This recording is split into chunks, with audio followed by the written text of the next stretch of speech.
Welcome to Module 4.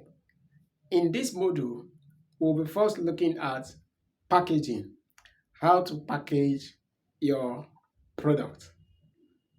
I want to congratulate you for your journey so far in this course and for reaching this point where you'll be learning how to package your product. You are putting great effort, and I believe everything you've learned so far, if put into practice, you are going to be proud of the results you will gain. Now let's go into the topic in proper.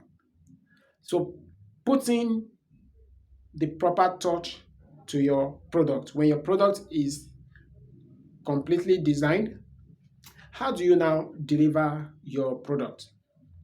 Now this aspect of packaging relies greatly on the kind of product you are producing.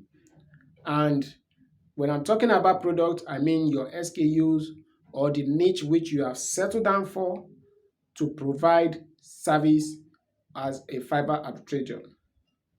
Let's take, for instance, you are designing a website.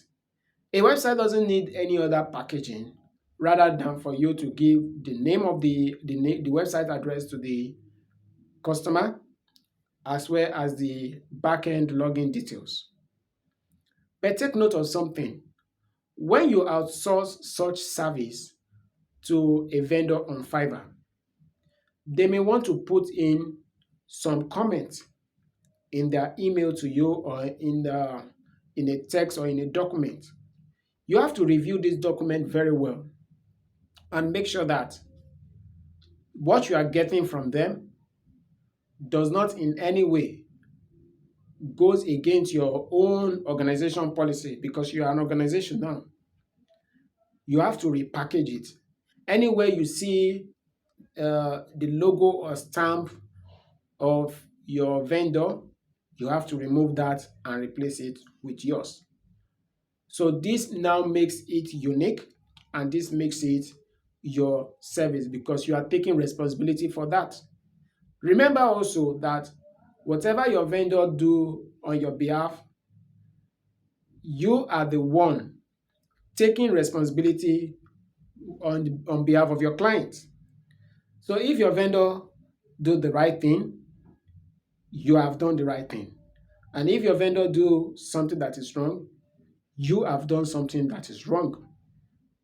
And your client should not at any point in time have the clue or understanding that you outsource it, because that is going to be like a breach of trust. It's just like somebody bringing a building contract to you and you're a contractor. It is your responsibility to get the building done. You can engage laborers from nook and crannies. Whatever errors those laborers make is counted to you as an error. And if they do the right thing, you have done the right thing. So you have to take full responsibility when it relates to delivering or packaging your product to deliver to your customer.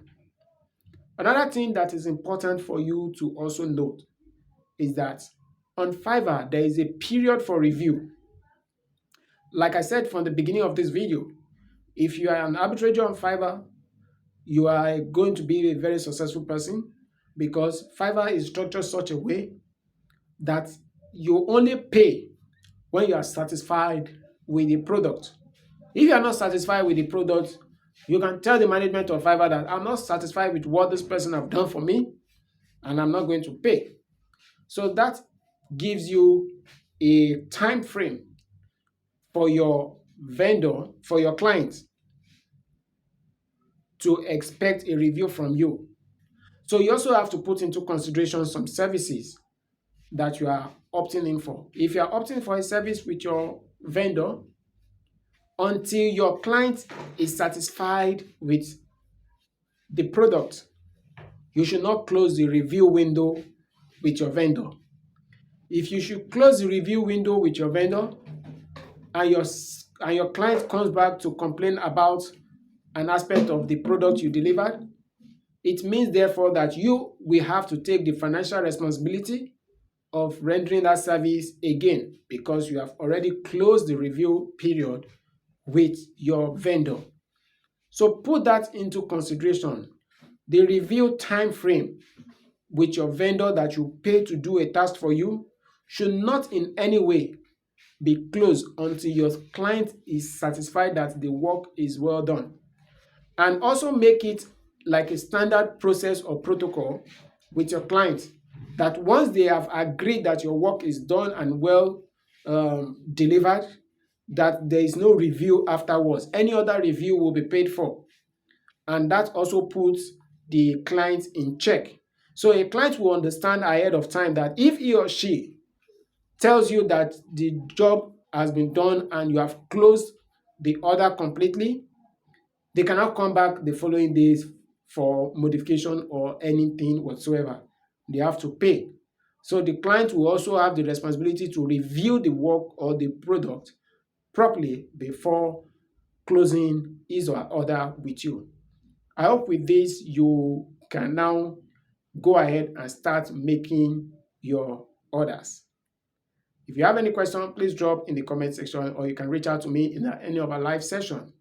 Until I come your way again, keep winning and please do your test. Bye for now.